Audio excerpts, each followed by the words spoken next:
So nimumenya ukuri umunsi uzamenya ukuri kwibi tuvuga uzinjira mu buzima bukwiye Imana yakugeneye kandi uzaruhuka.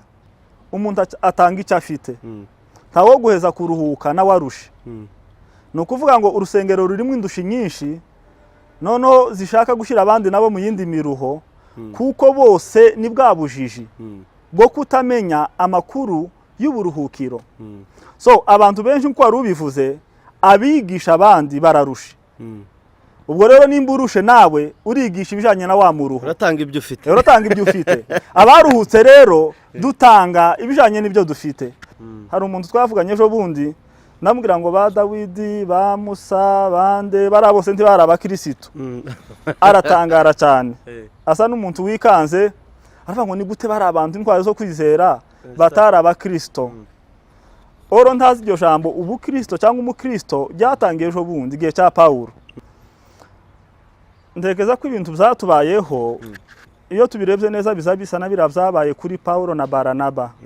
Ubwo bigishaga ubutumwa muri Antiokia buri umuntu yitwa igisa nikimubamo icavuga buri munsi icakora buri munsi umurimo wa buri munsi. Hano muri Kenya hari ijambo bazabakoresha nk'abakikuyu cyane wenda batabazi bazava ngo njoro wa buchari Meri wa kibanda runaka wiki kintu noneho bakakuvuga kugira ngo bakumve neza njoro wa uba.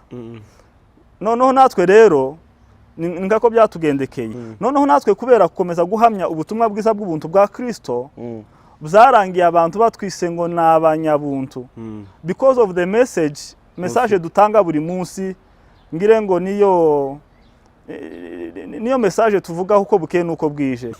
Noneho abantu ntibazi ubutumwa icarico. Yego. Hari n'abantu usanga buri munsi baza mwivuga butumwa.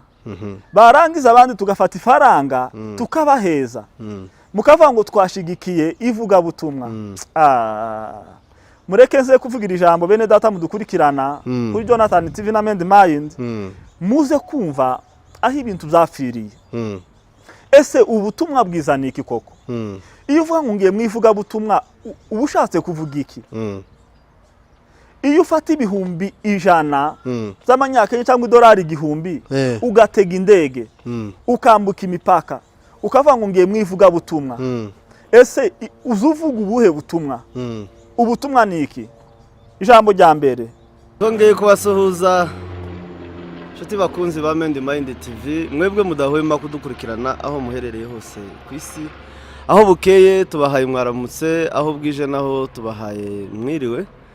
Nkuko bisanzwe ni bya Mungu Etienne, ariko kino kiganiro turaza kukibanamo n'umuvandimwe kuko kiraza guca kuri televiziyo zigera kuri zingahe. Jonathan TV Show. Muze gukubitira hariya kuri Jonathan TV Show ndetse no kuri Mend Mind TV. Muze gukora subscribe ku batarayikora. Ikindi kandi ibi biganiro muze mubisangiza abandi. Uyu munsi rero turi kumwe n'umutumirwa mubona imbere yanyu.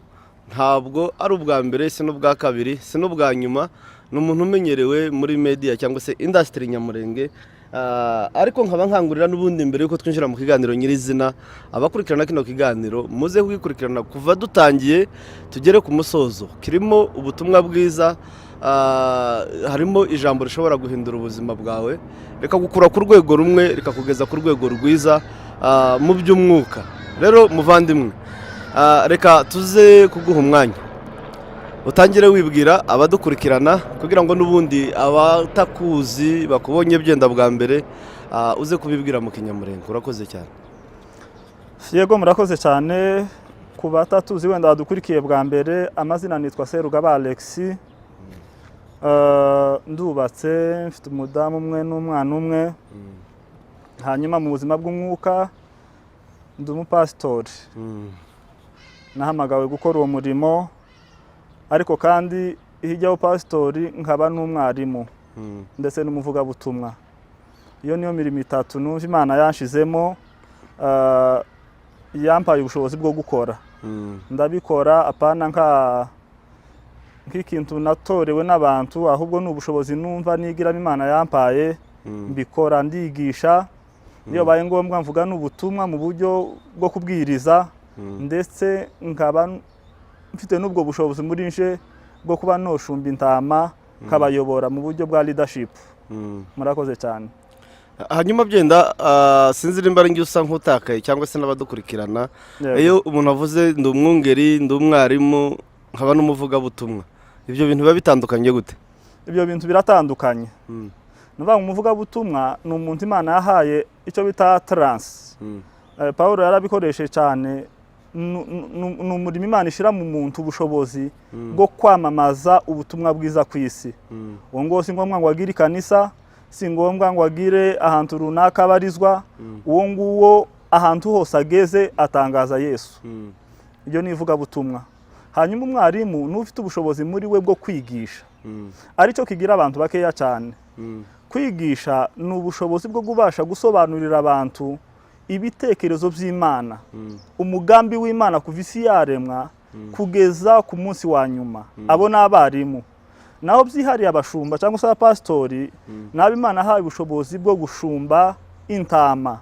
Yana abakristo bose babwirijwe bagakizwa bakizera, bagomba kugira ahantu runaka baza, hakaba umuntu ushinzwe kuba maintaininga kugira ngo bakore cyangwa se bakore gucyo bita discipleship. Bakomeze baregwe, bazamuke, bigishwe, babwirizwa. Noneho pasteri agenda azana abarimu muri cya kibanza ciwe kugira ngo bakomeze kugenda bigisha za ntama, kuko iyo umuntu akijijwe aba ari umwana uvutse ukiri muto, utangiye urugendo nk'abandi bana bose. Yani ndaguha example ko kuri none nk'umuntu wakuriye mu idini rya Kisilamu akizera Yesu kuri none, aba nta kintu afite kubijanye nawe. Agomba kubona ahantu runaka, ikibanza runaka, abona abantu bafite ubwo bumenyi bwo kwigisha amakuru rero y'ibijanye n'uwo Yesu yizeye. Uko bagenda bamwigisha umunsi ku wundi, niko agenda amenya uko kuri. Uko ahamenya ukuri, niko agenda batuka rero. Kuko kwizera ni ikintu kimwe, no kumenya ukuri kw'icyo wizeye ni ikindi kintu. Nayo mpamvu usanga wenda abantu benshi bizeye Yesu, ariko ari imbata zikomeza ibintu byinshi. Kubera iki? Kubera kubura ubumenyi. So pastori rero ni wa muntu ugenda agategura ikibanza runaka, bari abantu bose bakaja hamwe, agakomeza kuza kurikirana ubuzima bwabo ku manywa na ninjoro, akabarera, akabakuza, kugera igihe nabo bazagera ku kigero cyo gutangira kurera abandi bantu. None se ukiraho byenda mugenzi wawe nje kugira ngo mpite nkimubazaho. Iyo buri cyumweru cyangwa mu materaniro yo mu mibyizi, usanga n'ubundi pastor abarimo kuvuga ubutumwa, niko twe tukunda kubyita, ari kubwiriza. Biriya biba bitandukanye gute n'ubutumwa? Kuko byahise bisa nkaho bincyanze kumenya itandukaniro biba bifite exactement. Buno butumwa twakira buri cyumweru ntabwo aba ari ubutumwa. Mu ikanisa ubundi byari suppose, mu ikanisa ikintu tuja gukora ni ukwiga. No kwiga. Ubutumwa ni hanze ku bantu batarizera. Iyo warangije kwizera uba warespondinze ku butumwa, wizeye ubutumwa, wabwakiriye. Noneho mu ikanisa niyo ntega imwe nyamukuru tujana mu ikanisa, nukuja kwiga. Noneho mwarangiza kwiga mugatangira urugendo rwo gukura. Nukuvuga ngo hari terume dukoresha ngo narimo mvuga ubutumwa, nagiye mwivuga butumwa na gucyo, ariko mu ikanisa specifically na ahantu ho kwigira. Noneho dore ko nubundi naho rimwe na rimwe haba hari abantu benshi barizamo badakijijwe, nubundi naho abakene nubundi kubwirizwa. Hariho kwigisha no kubwirizwa. Noneho rimwe na rimwe niyo mpamvu nakubwiye ngo ndabwiriza. Hari guhubwiriza kugira ngo n'aba bantu bashobora kuba bari mu ikanisa batarizera, nabo nubundi babashe kugira gute kwizera. Ariko bari bose bizeye bakeneye kwigishwa. So intego nyamukuru ya pastori ni ukugira ngo bakomeze kurera bano bantu abakuze, ababizeye binyuze mu kubigisha pole pole. Twakagombye kuba dufite ndetse n'ibitabo mu makanisa yacu n'amatablo, abapastori bakaza bigisha bandika, abanyeshuri bandika, kugira ngo barushirizeho kugenda bakura bamenya. Hari abantu benshi batazi aho itorero riherereye. Yego. Waduha adresse cyangwa se ukabaha adresse kugira ngo abifuza kumva ubutumwa bwiza se cyangwa se abashaka kumva ijambo ry'Imana kugira ngo bazabashe kumenya aho itorero riherereye, aho ushumbye. Murakoze kunibutsa rwose, nari navyibagiwe. Itorero turi muri Kenya, Nairobi, mu karere ka Molem. Abahaze batuye muri Kenya bamwe bahita Umoja gatatu. Tuhafite itorero ryitwa Christ Revival Centers Church. No vuga ngo abatuganya aho ngaho baza tuba turi full time aho ngaho buri cyumweru, kandi turigisha mu buryo bujanye nibyo narimo mvuga. Turigisha, twarangiza umuntu wese waba uri umushitsi cyangwa basangwa dusiga umwanya w'ibibazo. Umuntu wese kuri topic yigishijwe ukabaza ikibazo bijanye nuko ushaka kose, haba hari abarimu bahagije bo gusobanura. So abantu bose babikenera bashaka kudukurikirana baza bari hafi bakadusanga hari Molem. Hanyuma n'ubundi reka dukomeze twinjire mu kiganiro nyirizina cy'uyu munsi. Genda kuba tabizi uyu ni pasiteri benshi bakunze kuvuga ngo ubuntu, kandi ubuntu ni Kristo, ariko izina ry'itorero mwaryumvise ntabwo ari uko bakunze kubivuga. Ariko n'ubundi kiganiro tuza gutindaho ni kuri ibyo nibiri kuvugwa hano hanze. None nk'umushumba kandi koko ushumbye itorero bakunze kwita iry'ubuntu, kandi bavuze izina ryaryo nuko ntari kurifata neza, RCC. Ibyo byo kuvuga ngo itorero ubwaryo rifite izina, ariko kuba byitwa kari iry'ubuntu biva kuki? Ndekeza ko ibintu byatubayeho iyo tubirebye neza bizabisa na biravyabaye kuri Paulo na Baranaba. Ubwo bigishaga ubutumwa muri Antiokia, buri umuntu yitwa igisa nikimubamo icavuga buri munsi, icakora buri munsi, umurimo wa buri munsi. Hano muri Kenya hari ijambo bazabakoresha nk'abakikuyu cyane wenda batabazi, bazava ngo njoro wa buchari, Meri wa kibanda runaka w'iki kintu, noneho bakakuvuga kugira ngo bakumve neza njoro wa uba. Noneho natwe rero ngako byatugendekeye. Paulo na Baranaba, Yesu amaze kuzamuka arangije umurimo we, amaze guhamagara Paulo, babonetse mu itorero rya Antiokia babwiriza ubutumwa bwiza, bakora ibimenyetso n'ibitangaza, bafite ubuzima busa n'ubwa Yesu neza. Noneho abantu ngo babarebe, nibwo bwa mbere ijambo umukristo ryabayeho muri Bibiliya. Hari umuntu twavuganye ejo bundi, namubwira ngo ba Dawidi, ba Musa, bande barabose ntibari abakristo. Aratangara cyane, asa n'umuntu wikanze, aravuga ngo ni gute bari abantu intwari zo kwizera batari abakristo. Oro ntazi iryo jambo ubukristo cyangwa umukristo ryatangiye ejo bundi igihe cya Paulo. Noneho abantu babonye Paulo na Baranaba ibintu harimo gukora babona bisa neza n'ivyo Yesu yakoraga. Baravuga ngo abangaba ni abakristo. N'abakristo, kuko ibintu bakoraga byose babonaga ubuzima bwa Kristo bugaragara binyuze muri bo. Noneho natwe kubera gukomeza guhamya ubutumwa bwiza bw'ubuntu bwa Kristo, byarangiye abantu batwise ngo n'abanyabuntu. Because of the message dutanga buri munsi, ngire ngo niyo message tuvuga uko bukeye nuko bwije. Niho byahereye umuntu azamwita icyo azakora. Tekeze ko ari aho byahereye kugira ngo abantu batwite iryo zina, nuko dukunze guhamya Kristo wabambwe n'ubutumwa bwe bw'ubuntu yakoze yagaragarije ku musaraba. Yego. Bwana Pasiteri Alexis, yego, kubera iki mwebwe mwahisemo kuzajya, nimba hari umuvuga butumwa wavuze kuri topic runaka abwirije nko ku cyumweru, kubera iki mwe mwahisemo no kubazwa kugira ngo hajye haba ibibazo bitandukanye n'andi matorero? Andi matorero mu buvuga butumwa baramutumira akabwiriza, akavuga kuri topic runaka, ariko yarangiza nimba hari umwumvishe nimba hatarumvishe utasobanukiwe ntihabeho kubaza. Kubera iki mwebwe mwabihisemo? Ubajije ikibazo cyiza cyane. Iyo ni question iri très pertinente, kubera ko ntekereza ko ari kimwe mu bibazo dufite kuri none. Kubwo gutunga abakristo b'impinja mu makanisa bafite izero mu mutwe. Noneho ureze uburyo ki amakanisa yacu yubakitse mu buryo ntekereza ko busa n'ubw'igikatolike. Niho nabonye pretre cyangwa se umuyobozi wabo ari we wenyine usoma topic runaka, abandi bose na Bibiliya ntazo bajana, akavuga yarangiza avango amena bagasohoka bose bakagenda.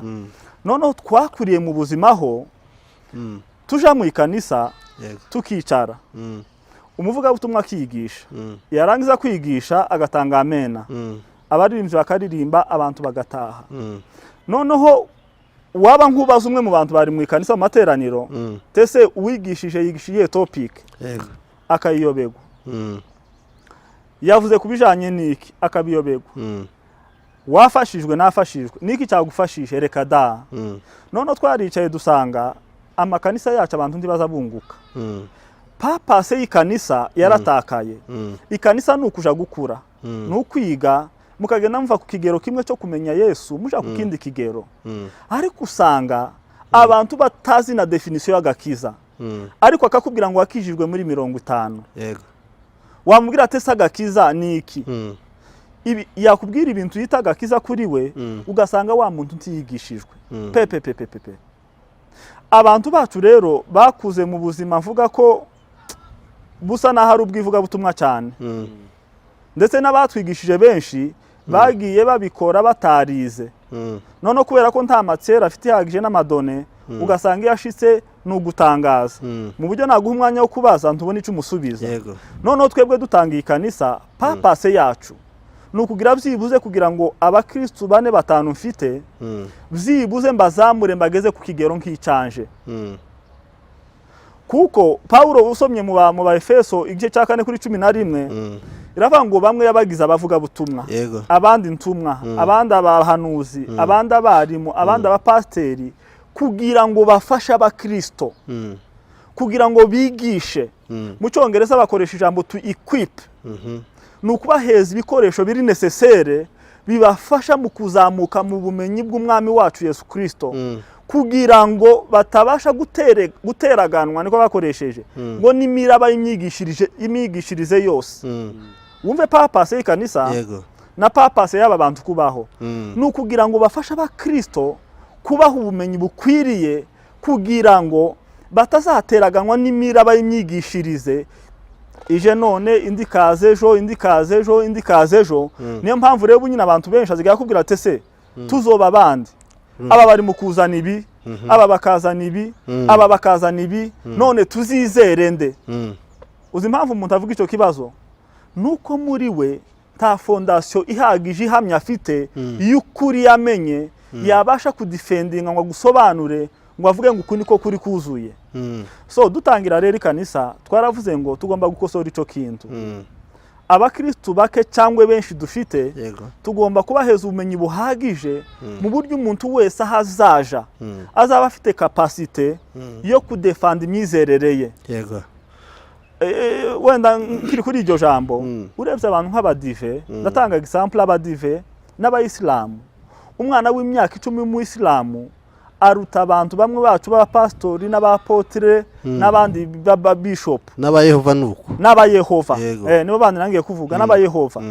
Nukuvuga ngo abafite ubushobozi bwo kudefanda ico yizeye akagisobanura. Ariko abaporo rero dufite ikibazo gikomeye.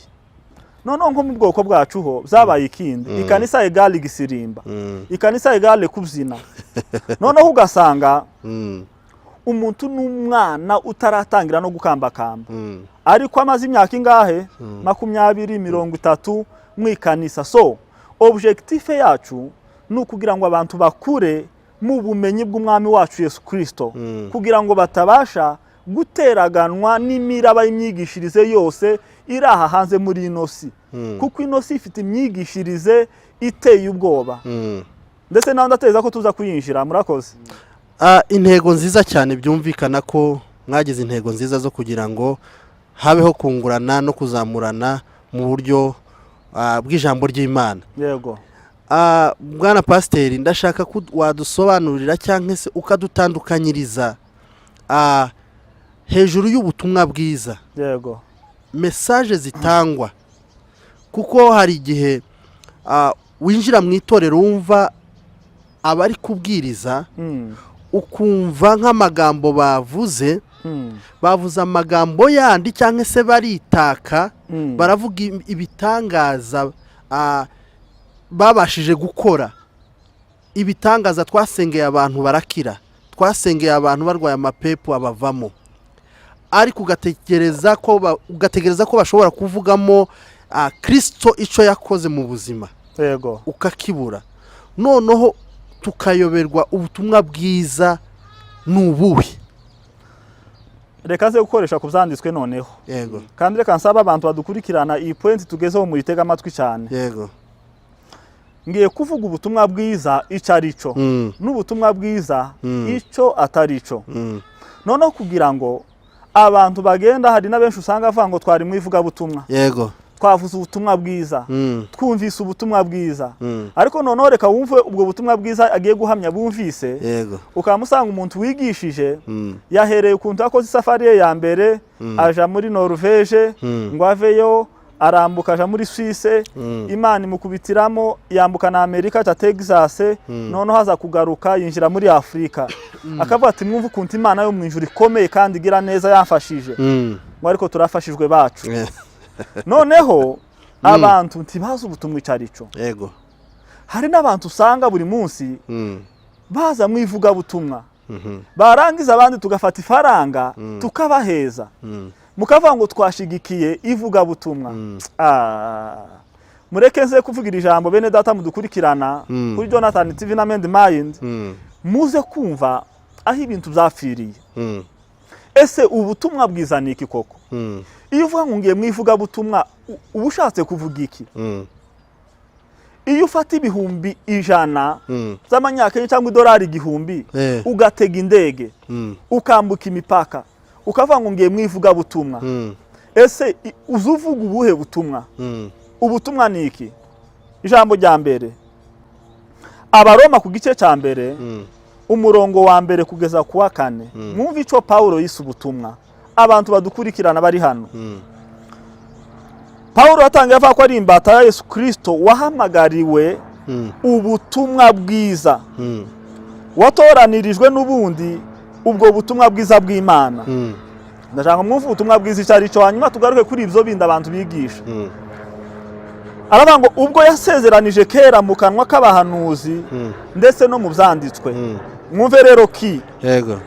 Aravuga ngo buvuga iby'umwana wayo wavutse mu rubyaro rwa Dawidi ku mubiri. Number 1, ubutumwa bwiza specifically buvuga iby'umwana wa Dawidi wavutse mu buryo bw'umubiri mu rubyaro rwa Dawidi. Noneho kuri 4 ngo kandi yerekanywe n'ubushobozi ko ari umwana w'Imana mu buryo bw'umwuka, mu buryo bw'umwuka wera, bigahamwa no kuzuka kwe ni Yesu Kristo umwami wacu.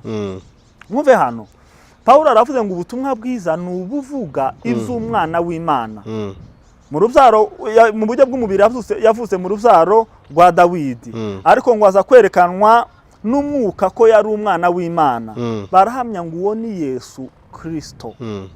So iyo uvuze ngo ngiye mu ivugabutumwa, ushatse kuvuga ngo ngiye kubwiriza Yesu. Yego.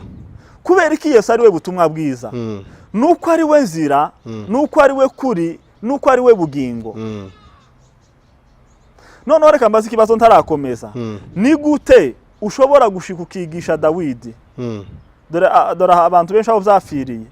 Akigisha Dawidi, akamuvuga n'ubutwari bwe n'ibyo yakoze n'iki n'ukuntu yari ameze uko Imana ishaka, nubwo atari Dawidi uri Imana yavugaga.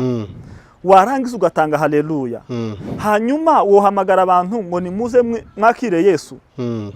Wabwirije Dawidi, wobwiriza Saduraka na Meshake na Abedenego umugobo gw'intare, wamara kwigisha ukavuga ngo ni bande bizeye Yesu. Wogenda ukabwiriza ukuntu Imana yakoze ibitangaza n'ibimenyetso binyuze mu mukozi w'Imana runaka na runaka na runaka, wamara ukababwira ngo nibizere Yesu. Niba bamwizera baramwizera kuki? Ngiki kibazo umwanditsi w'Abaroma aravatse bazizera bate batarumvise? Bumva iki? Ijambo rya Kristo. Nukuvuga ngo ubutumwa bwiza ni kimwe, nubuvuga iby'umwana w'Imana wavutse ku mubiri mu rubyaro rwa Dawidi, ariko mu buryo bw'umwuka yari umwana w'Imana. Hepfo havuze ngo uwo nta wundi ni Yesu Kristo. Ibindi bitari uwo nguwo si ubutumwa bwiza. Nugenda ukaja kuvuga hejuru yo kwisukisha no kwambara neza no kwitwara neza, ubwo si ubutumwa. Wagiye guhugura kandi navyo ni byiza. Vuga ngo twagiye gukora amahugurwa mu ikanisa runaka, duhugurira abantu kwitwara neza no gusa nuko bahamagawe, ariko ntubyita ubutumwa. Ubutumwa bwiza rero ni ubuvuga iby'umwana w'Imana Yesu Kristo wenyine. hanyuma Pastor Alex dukunze kumva cyane cyane bavuga ko abantu bigisha inyigisho z'ubuntu yego ari inyigisho z'ubuyobe yego ndetse bagakotinga ijambo Pawulo yavuze muri Bibiliya yego ko mu gihe cy'imperuka hazaza inyigisho ziyobya kenshi bagahamya ko izo nyigisho zishobora kuba ari izimuvuga Kristo. yego Rero nk'umupasiteri uhagarariye iryo torero bakunze kwitirira ubuntu, niki ushobora kubwira abadukurikirana kugira ngo iyo confusion ihari abantu baze kumenya koko ibyo mwigisha ni ubuyobe cyangwa se ababivuga babiterwa no kutabimenya? Ugize neza kubaza icyo kibazo. Nari nifuje ko nacyo tuza kugikoraho. Abantu bavuga icyo kintu mu by'ukuri ni ukutamenya no kudasobanukirwa. Pawulo yandikiye Timotheo mu gice cya 3 Timotheo wa 2 igice cya 4 ku murongo wa 3 aravuga ngo kuko igihe kizaza batazihanganira inyigisho nzima, ahubwo kuko amatwi yabo azaba abarya yifuza kumva ibibanezeza. Mwumva iki kintu aho abantu bazabacurikira ijambo bakaricurika completema, bazigwiriza abigisha bahuje n'irari ryabo. Yarabivuze Pawulo kandi mu gitabo cy'ibyakozwe n'intumwa aravangwa abo bantu imana zabo n'inda zabo. Ndashaka ikintu warubajije tukivugeho. Abigisha babwiriza ibijanye n'indamu zabo cyangwa se n'irari ry'inda zabo. Mu by'ukuri twebwe twigisha ubutumwa bwiza.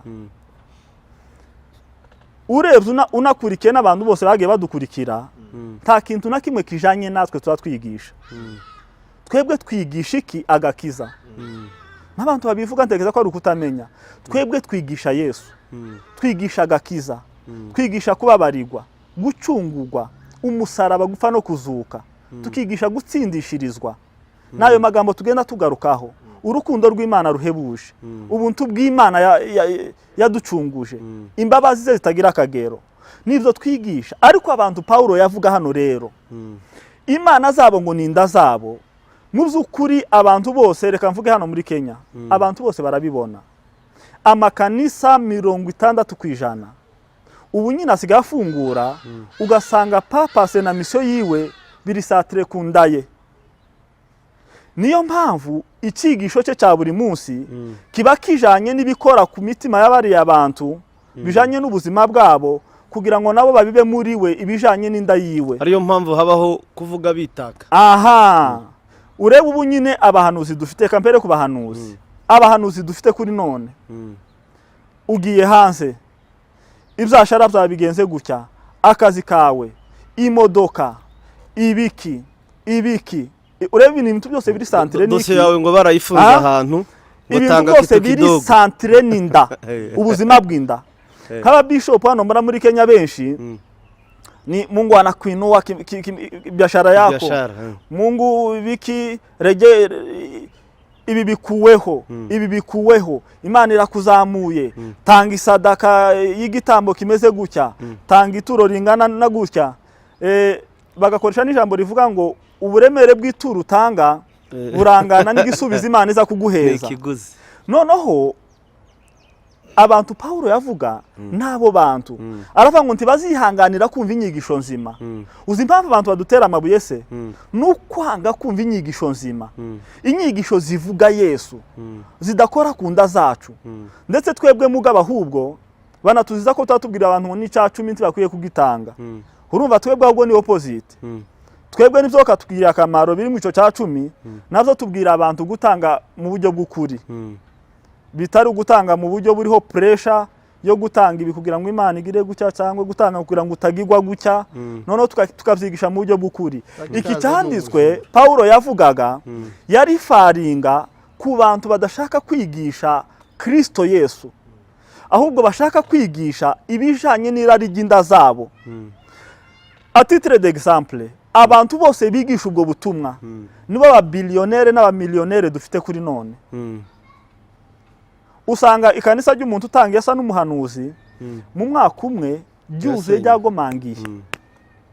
Ariko umuntu wese uje yigisha ubutumwa bwiza mu kuri kugira ngo uzabone abantu 100 biragora. So iyo uvuze ngo umuntu ukarahanura runaka, nabonye hano abantu baza bamava hano bakaja hehe za Kasarani, abandi bakaja Mombasa, abandi bakaja hehe, bagiye gushaka ibijanye n'irari ry'iki ry'inda zabo, ibirari bijanye n'irari ry'ivyo bashaka. Noneho barangiza abagabo nabo bakababwira ati murabiba ibintu runaka. Muri Kenya akoresha principe bita sowing and reaping, kubiba no gusarura, kubiba no gusarura. Iki kibazo rero warubajije, ababigisha Paulo yavuze na abantu bose batigisha umusaraba wa Yesu. Hari amakanisa wo mara umwaka utarumva bavuga Yesu, utarumva bakora ku musaraba. Ariko aba bantu batandukanye na Paulo.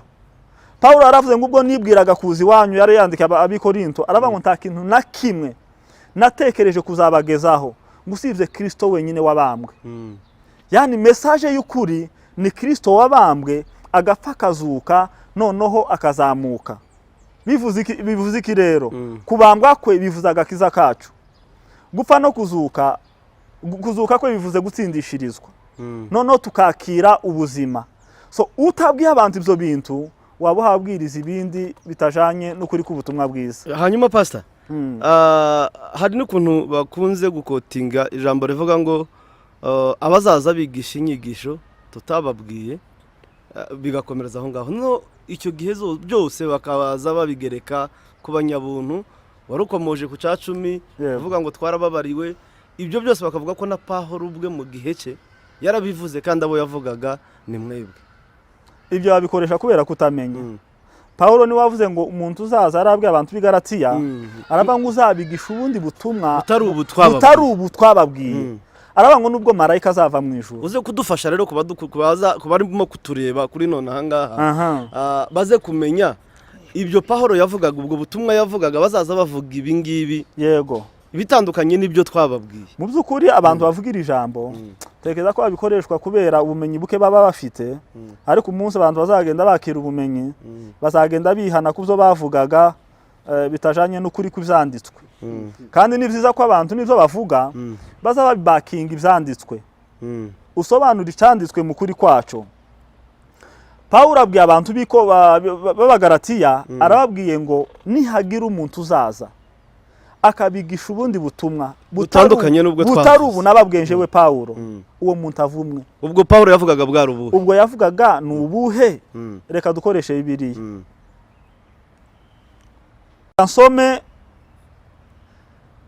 ibyakozwe n'intumwa igice cya 20 kuri 24. Mwumve Paulo icyo ashakaga kuvuga. Paulo avuze ngo ariko sinita ku bugingo bwanje ngo nibwire ko ari ubw'igiciro kuri nje, ngo nkuko nkwiye kurangiza urugendo rwanje, mutegere neza, n'umurimo nahawe n'umwami Yesu. Mwumve hano bene data avuga butumwa bagenzi banje. Paulo aravuze ngo nkwiye kurangiza urugendo rwanje n'umurimo nahawe n'umwami Yesu. Uwo murimo ni uwuhe? Wo guhamya ubutumwa bwiza bw'ubuntu bw'Imana. Uziko kubera ukunda abantu bakumye gusubiramo ubuntu basa naho babuhaye irindi zina n'ikindi kintu gisa ukundi kuntu. Gisa nkaho kirwanya ahubwo ubuntu. Kirwanya Imana. Nubanga ubuntu yabaye nka terume igwanya Yesu. Nka Antikristo. Yes, iyo terume imaze kumera nka Antikristo. Mu buryo ahubwo ndeza ko abantu bazazira ibi bintu bazabibazwa rwose. Paulo aravuze ngo kwiye kurangiza urugendo n'umurimo nahawe n'umwami Imana. Uwo murimo ni uwuhe? Wo guhamya ubutumwa bwiza bw'ubuntu bwa Kristo. Nico kintu gusa Imana yahamagariye Paulo. Yani Imana yahamagara Paulo nyuma y'izindi ntumwa 12, ico batari barakoze zirantumwa niki? Tibagize ubushobozi bwo guhishurirwa icyabaye ku musaraba. Imana izana Paulo imyaka 3 irabimwigisha. Ngo arangize atangira urugendo bwo kubihamya. Noneho Abagalatiya ni abanyamahanga. Iyo bari bafite aya masezerano y'Abayahudi. Paulo arabigisha. ababwiye ukuntu Yesu yapfuye akazuka akabambwa biriya byose by'ubutumwa barabwizera. Nyuma yaho haje gurupe y'abayuda yitwa ngo ni Judaizers, yari irimo ba Petero n'ikindi gikundi, ngo barangize batangira kubabwira ngo ni byiza ubuntu bw'Imana nibwo bwadukijije, ariko mugomba kongeraho amategeko 10 n'irya 11 ryo gukebwa. Namwe mugomba gukebwa kandi mukitondera n'aya mategeko. Noneho ngo baveyo Pawulo amenya amakuru, muri make yabahaga warning ko hazaza ubutumwa. Uru rwandiko rero yari warning, na makuru yari yabayeho, ndetse barahuye visa vigucya. Wibuke ko mu Afilipi babwiye ngo mwirinde zambwa. Imbwa yavugaga ni bandese, nzangira ngo ni nk'abanyamahanga. Imbwa yavugaga ni ba Petero, ni ba Kefa, yarabivuze hepfo. Ndetse ari naho yabise ngo nabarozi mu gice cya 3 cy'abagaratiya. Yakoresha amagambo nk'atatu, amagambo aremereye cyane. Mu Baroma yakoresheje ijambo indaya, mu Bagaratiya akoresha ijambo abarozi, mu Bafilipi akoresha ijambo imbwa. Ngo zambwa zikeba gukeba kubi, gukeba k'umubiri, kuko twebwe gukeba twakebwe si uk'umubiri. Izi mbwa rero yavuze babazaniraga gukebwa k'umubiri. Ora abanyamahanga ntabwo bagombaga kuzanirwa itegeko ryo gukebwa k'umubiri, kuko bari bakebwe mu buryo bw'umwuka. Gukebwa mu mwuka ni iki? Ni ugutakaza ubuzima bwa mbere kubwo kwizera bakakira ubuzima busha. Noneho bari abayuda baza kubazanira amategeko 10 ndetse narimo iryo gukebwa rya 11. Pawulo ngo amenya amakuru abandikira urwandiko, arababwira ngo nihagira umuntu uzaza wundi akababwira ibitari byo nabigishije. Ibyo nabigishije ni iki? Nuko agakiza tukabona kubwo kwizera, atari kubw'imirimo, kugira ngo he kugira undi muntu ari we wese ubyirata. Noneho hano arabivuze mu zakozwe n'intumwa, aravuze ngo ubwo butumwa nahawe ni ubuvuga ubuntu bw'Imana yagaragarije ku musaraba. Ni ukuvuga ngo icyo yarashatse kuvuga rero, undi muntu wese uzabazanira ikindi kintu kitari ubutumwa bw'ubuntu bwa Kristo, uwo muntu avumwe. Ndetse yagize confidence yo kuvuga ngo niba ari na marayika uvuye mu ijuru uzaza akababwira ngo Imana yantumye ngo kugira ngo mwakira agakiza bisaba gukora iki niki niki niki, cyangwa kugira ngo mukomerere mu gakiza, aravuga ngo n'uwo marayika azavumwe. Noneho kuri 3 aravuga ngo mwabagaratiya babapfafa mwe ninde wabaroze. Niho narimvuze abo barozi yaravuze ni bande? Ni ba Kefa, yakundi y'abayuda bari baje kuvanga Kristo n'imirimo itegetswe n'amategeko. Iryo ni ryo sumuribi gica Imana yanga. Ako niko kazuyaza kabi, karutu tuziyaza tundi twose ngire ngo tuvugwa muri Bibiliya. Ubwo rero ubutumwa bwiza Pawulo yari yarigishe nuko abizeye bose baheshwa agakiza no kwizera ari ntatandukaniro. Murakoze cyane. Hari ikibazo cyane bakunda kuvuga ngo abanyabuntu bakunda gukoresha ibyanditse bya Pawulo gusa. Yego. Ngo nta bindi byanditswe bakunda gukoresha. Yego. Uzaba ari byo? Ni ikinyoma. Gusa niwe dukoresha cyane kurusha ibindi byinshi, ko muri izi ntumwa zindi niwe dukoresha. Kubera iki? Niwe wahishuriwe ubutumwa bwiza. Yego. Habe nawe yarabivuze ngo ni jewe Imana yahaye dispensation of the grace of God. Niwe Imana nawe yatumye ku banyamahanga. Niwe Imana yahishuriye ukuri kw'ibyagakiza. Wibuke ko Pawulo ataraza ba Petero na ziriya ntumwa bari baranze gukandagira no n'ikirenge cyabo ku rugo rwo ariko rwose rw'abanyamahanga. Ariko Pawulo aje nibwo Petero byaje kumugwirira rimwe igihe cya Koroneliyo, nibwo yakandagiye bwa mbere mu nzu ya Koroneliyo. Ubwo nabwo n'Imana ari ibikoze, ica muri Koroneliyo atuma abantu kumubwira baraza, ariko noneho ntibari barasobanukiwe ubutumwa bwiza. Ni ukuvuga ngo ikimenyimenyi n'ikimenyetso nuko Petero yanditse inzandiko 2. Sibyo? Pawulo yanditse zingahe? 13. No kuvuga ngo muri izo nzandiko 13 nimwe yagiye ahishura Bibiliya imudefinisa Pawulo nk'umuntu waje kuzuza ijambo ry'Imana. Pawulo atarazi ijambo ry'Imana ntiryari ryuzuye.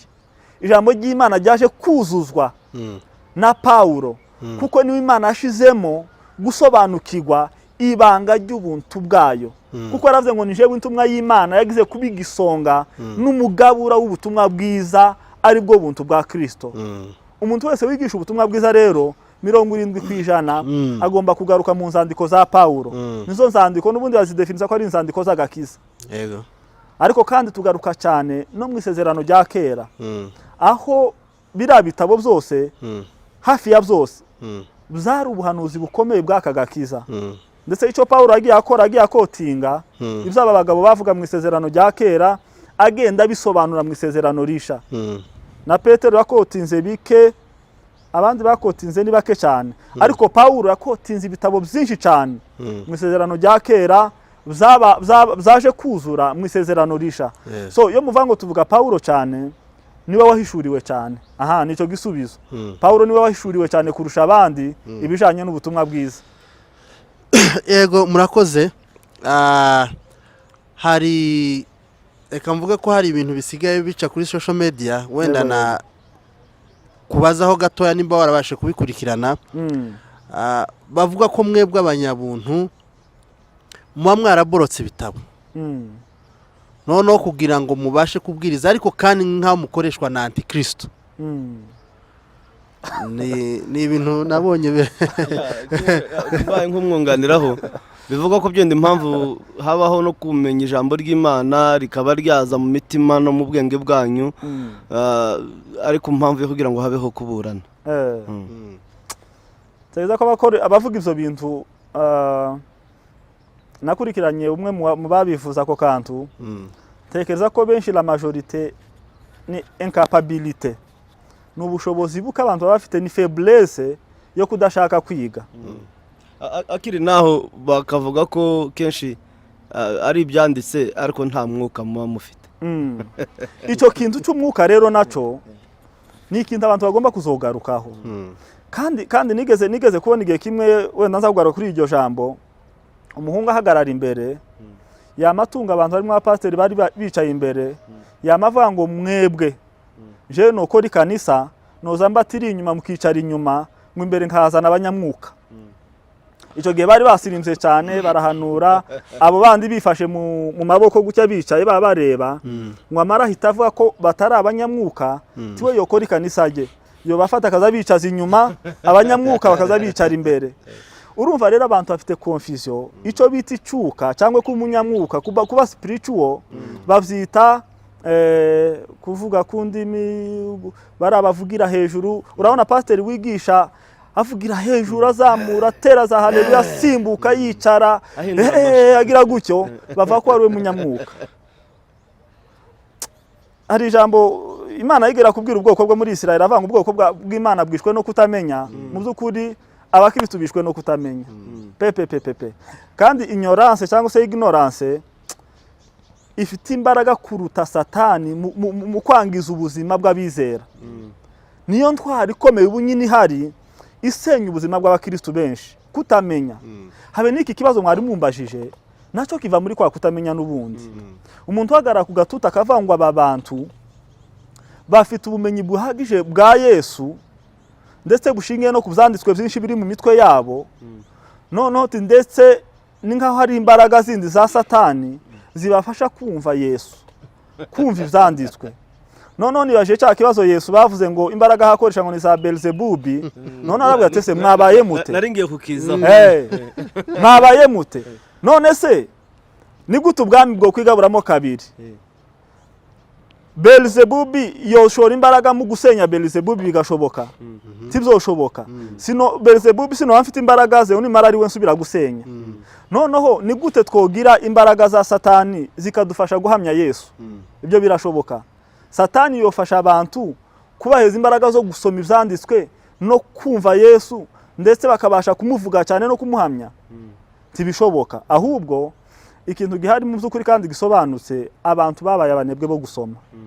Wamara kugira iyo faiblesse, undi muntu yabasha kubishobora yasoma, yagira capacité yo gusobanura ibyo utumva kubera ko birenze imitekerereze yawe n'ubwenge bwawe na logique zawe, ukumva ko hari izindi imbaraga zirenze afite, ahubwo nta zindi imbaraga ahubwo harakurusha gusoma. kandi mu by'ukuri nicyo duhamagarirwa gusoma no kwiga umunsi ku wundi. Naho abavuga ngo hari imbaraga zindi zibidufashamo ntazo mu by'ukuri, ahubwo ni ugukomeza kuryoherwa n'ubutumwa bwiza, tukumva dushaka gukomeza gukora resherishe no kumva ukuri mu buryo bwimbitse kugira ngo turushirizeho gusobanura Yesu kandi dufite aho tuba tubikura. None se reka maze ngaruka utarabaza ikindi kibazo, uzasobanura ute Yesu udafite referanse? Nuja guhura n'abayisilamu, nuja guhura n'abahinde, nuja guhura n'abasenga ibigwamana n'indi myizere itandukanye. Niba muri wowe udafite ibyanditswe bihagije uzasobanura gute? bavuga ko baza umwuka ubibafasha. Umwuka bibafasha? Bareke bazagende bagera ahantu bisange. Nigeze kuba muri deba z'abayisilamu, hari umuyisilamu watubwiye ngo Bibiliya muhamuvuga mwoyizimya yose kuri none no yandika ivase ku yindi. Kubera ko yarayisomye, arayisoma nk'isezerano risha ryose, yaravuze ngo umurongo ku wundi, chapter ku wundi, igitabo ku kindi mu mutwe. Bibiliya mu Isilamu. Ariko umukristo gawe nibyavuka twavugaga bita umwuka, ngo Imana ngo umunyango bizabikora ngo uzabigenza gute. So abavuga gutyo rero n'ubunebwe bwo kudashaka kumenya. Okay, ukomoje kuri Belzebub. Pita ntekereza n'ubundi n'ikibazo nateganyaga kubaza tugenda tugana no ku musozo. Yego. Conflict zagiye zibaho mu gihe cya Pawulo no mu gihe cya Yesu Kristo. Yego. Aribwo bageze ku rwego abanyedini mvuge n'abafarisayo n'abasadukayo n'abanditsi baravuga ngo ibitangaza Yesu akora ntabwo ari we, ntibiva ku Mana ahubwo biva ku mukuru w'abadayimoni, ari we tumaze kuvuga. Pawulo nawe igihe cyiwe arimo kuvuga ubutumwa, hagiye haza abamurwanya benshi kugeza n'igihe bamutegaga n'inzoka bashaka kumugirira nabi, bamutega amasomo mu biryo akabirya ntihagire icyo bimutwara. Izo conflict zari zihari muri icyo gihe. Kuri none tukaba tubona n'ubundi hari kuza amagambo asa n'imishari ava ku bantu bamwe basa nk'abakomeye mu idini, ba bishopu, ba apotre, bagenda bapointinga urutoki abanyabuntu. Ibyo bintu ni rihe sano bifite? Birasa byose nico kimwe. Birasa mu by'ukuri. Ico bazijije Yesu, ico bajije Petero na Pawulo, ico bazije ziriya ntumwa zose nico baba tuziza. Wibuke neza ko Pawulo mbere yuko atangira kuvuga Yesu, yari umuyoboke mwiza w'idini rya Kiyahudi, yari intwari, yari shuja. Mu Bafilipi ku gice cya 3 yaravuze ngo nari inyangamugayo. Kubijanye n'amategeko nari inyangamugayo, nagerageje kuyakurikiza. Nakebwe ku munsi wa 8 ndo mu muryango wa Binyamini. Nari umuntu ukomeye kubijanye n'idini rya Kiyahudi. Erega igihe bamutuma muri mission kuja kwica ba Stefano cyagiye ci Damasiko, ziriya ntumwa za Yesu yaragiye ari wari uyoboye rakundi kubera ko idini komite y'idini rya Kiyahudi ryari ryamwizeye. Ravangura umugabo ufite ishaka ry'umurimo. Uwe murimo w'Imanaga. Bamwe bategeza ko wari umurimo usa n'uwa Satani cyangwa w'ikindi kintu. Sauli yari afite ishaka ry'Imana rirenze. Ariko noneho dore igitangaje, umunsi yahinduye mission, atangira kubabwira Yesu wabambwe, atangira kubabwira iby'agakiza n'umusaraba, batangiye kumutera amabuye.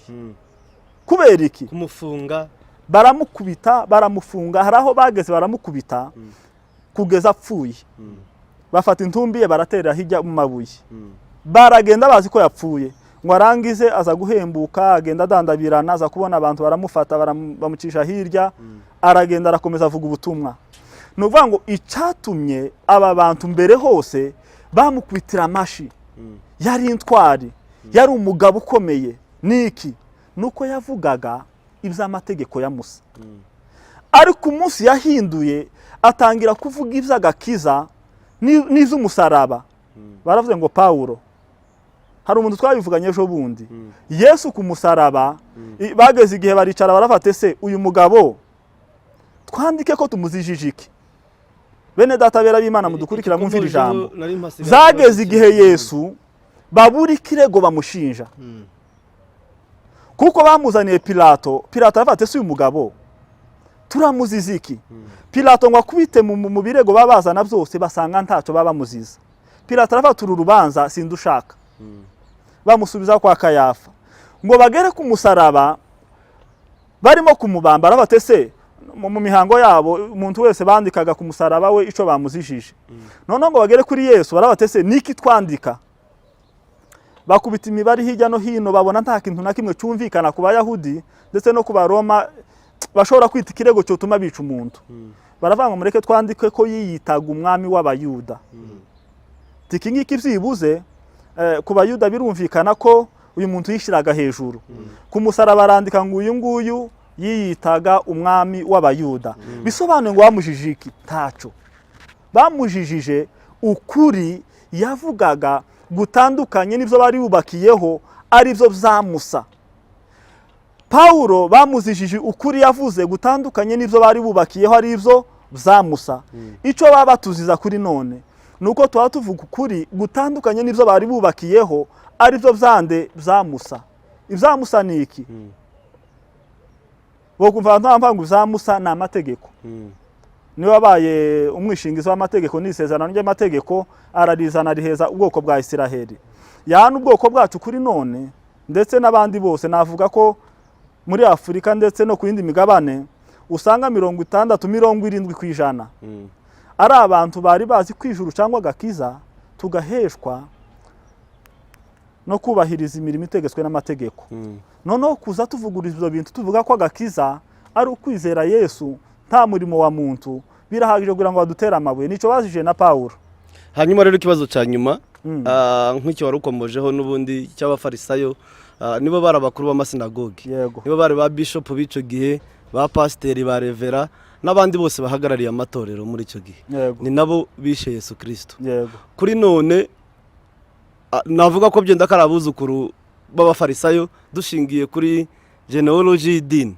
abafarisayo abanditsi abasadukayo ndibaza ko n'ubu yibikurikiranyije usanga imizi yabo bayishora mu badive systeme byose abafarisayo ni systeme bakoreragamo ni systeme n'uyu munsi n'iyikirimo nibo bishe Yesu Kristo n'uyu munsi ntibashaka ko avugwa n'umuvuze bavuga ko atari imbaraga z'Imana ahubwo n'imbaraga za Satani ni ubuhe butumwa rero ushobora kugenera abakristo kuri none hara twasomye Paulo yabwiye Timoteyo aravuga ngo bazaziba amatwi tibazashaka kumva inyigisho z'ukuri ahubwo ngo bazashaka inyigisho zijanye n'inda zabo kuko ngo Imana yabo ni inda zabo niho twahereye tubivuga guhera kubahanura bahanurira ibijanye n'inda abigisha bigisha ibijanye n'inda abakora ibyo bakora byose bakora ibijanye n'inda reka ngaruke ku bwoko bwacu reba abahanuzi dufite kuri none ni za resettlement nico gusa nubwo buhanuzi busigaye nubwo buhanuzi busigaye ni nivyo bijanye n'inda gusa ibijanye n'inda ndetse n'ivyo bigisha ni ibijanye n'inda so nkuko wari ubivuze rero ico nabwira abantu badukurikira kuri none mureke tugaruke kuri kumwimerere w'ubutumwa abantu ntibamenye ubutumwa bwiza niki abavuga ubutumwa bahari nibo ngiye kubwira reka kuziyita umuvuga butumwa uzuvuga ibindi bitari ubutumwa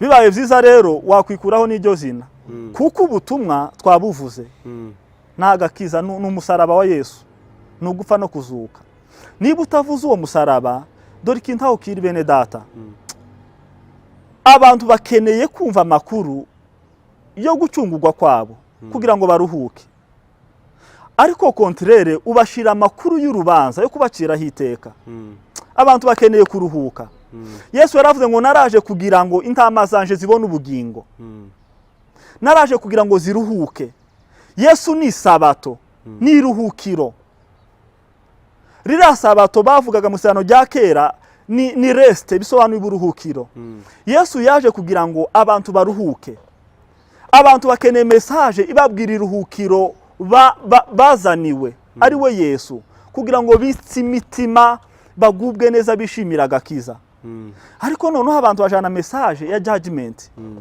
nimutagira gutya Imana izagira gutya nimutagira gutya Imana izagira gutya nimutagira gutya Imana igiye kugira gutya iyo si message umuvuga butumwa akagombye kujana message yacu nivuga ngo nimuze mwese abarushe n'abaremererewe hari umuntu wabashe gukubitwa agapfa no kuzuka ku musaraba kugira ngo yikorere iyo mitwaro yanyu, kugira ngo muruhuke, kugira ngo mwinjire mu buruhukiro, mwinjire mu mudugudu w'iruhukiro ari we Yesu Kristo. So abavuga butumwa rero mureke tubwirize ubutumwa bwiza, mureke tubwirize Yesu. Ukiraho pastor, binyibukije ikintu kandi gihari. Yego. Iyo urebye kuri none aho abantu bari bakwiye kuruhukira mu itorero cyangwa se mu makanisa, Yego. ba bandi bagira ibibazo mu mago bakomerekeye mu miryango bari bakwiye kuza komokera hariya mu rusengero. Yego. Ariko kuri none niho ahubwo habayeho gusenya imitima y'abantu, abasenye n'abatarasenywe n'imiryango yabo. Yego. Bakaza gusenyukira mu rusengero. Erega nti woruhukira aho abahari nabo bataruhukiye. Umuntu atanga icyo afite, ntawo guheza kuruhuka nawarushe. Ni ukuvuga ngo urusengero rurimo indushi nyinshi, noneho zishaka gushyira abandi nabo mu yindi miruho, kuko bose ni bwa bujiji bwo kutamenya amakuru y'uburuhukiro. So abantu benshi uko wari ubivuze, abigisha abandi bararushe. Ubwo rero nimba urushe nawe urigisha ibijanye na wa muruho, uratanga ibyo ufite. Uratanga ibyo ufite. Abaruhutse rero dutanga ibijanye n'ibyo dufite. Kuri ubwo rero ni muza abarushe n'abaremererewe, muze mugana uburuhukiro, turuhuke twakira agakiza twemereye Yesu Kristo. Pastor Alex, tugana ku musozo w'ikiganiro. Yego yego. Gira icyo utangariza abadukurikirana n'abafite inyota yo kugira ngo babashe kumva ijambo ry'Imana cyangwa se ubutumwa bwiza. Ugira icyo babwira kugira ngo babashe kuba baruhuka n'imitima yabo, abarushe n'abaremerewe nk'uko ijambo ry'Imana ribivuga, baze basanga umwami. Gira icyo batangariza. Yohana igice cya 8 ku murongo wa 32 haravuga ngo muzamenye ukuri, kandi uko kuri kuzababatura. Mureke mbabwira abantu badukurikira mbatangariza iri jambo, nta muntu n'umwe ufite ubushobozi bwo kubatura undi muntu. Nta mupastori wakubatura, nta mubishop wakubatura, nta muyobozi w'igihugu wakubatura, nta muyobozi w'umuryango wakubatura. Ahubwo ikibatura ni kimwe, ni ukumenya ukuri. Yego. Kandi uko kuri ni Yesu Kristo. Kumenya rero ibyo Yesu Kristo yakoze ku buzima bwawe nibyo bizana amahoro no kubatuka mu buzima bwawe. Niba wari rukanse ushaka kubatuka kwawe mu bahanuzi, kuruhuka kwawe mu bahanuzi, turabibona siruta abantu benshi siruta bari mu igitsina gore buri munsi gitondo n'umugoroba mu bahanuzi mu bahanuzi mu bahanuzi mu bahanuzi. Nta kuruhuka uzigera ukura na rimwe mu bahanuzi. Nta kuruhuka uzakura kuri bishop wawe, mbikubwiza ukuri. Nta mahoro uzakura kuri bishop wawe, nta gakiza wavana kuri bishop.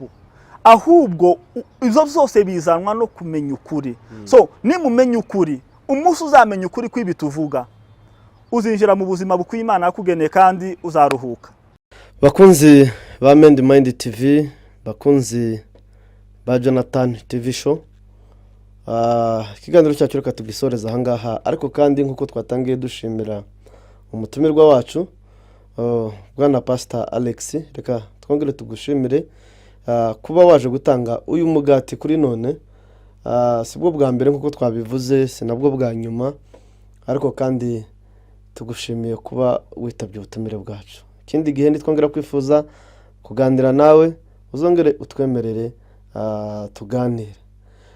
Hanyuma bakunzi bacu mudukurikirana ubudasiba, mwebwe muri kudukurikiranaho muri hose, turabasaba gukurikirana ikiganiro kuva gitangira kugeza gishoje. Ikindi kandi komenti, ibibazo twe tubaza uko tubitekereza, ariko kandi nawe waza utwunganira ukatubwira ibibazo twajya tubaza, kugira ngo ejo n'ejo bundi nitwongera kugarura Pastor Alex azafata umwanya wo gusubiza ibibazo mwibaza, kugira ngo turushirizeho kwiga no gusobanukirwa. Rero utarakora subscribe twamubwira iki nayikore. Ikindi kandi ubutumwa bwiza muze kubusangiza inshuti, abavandimwe nabo mu muryango wawe. Rero ibiganiro byacu nakagaruka. Amahoro y'Imana abane namwe.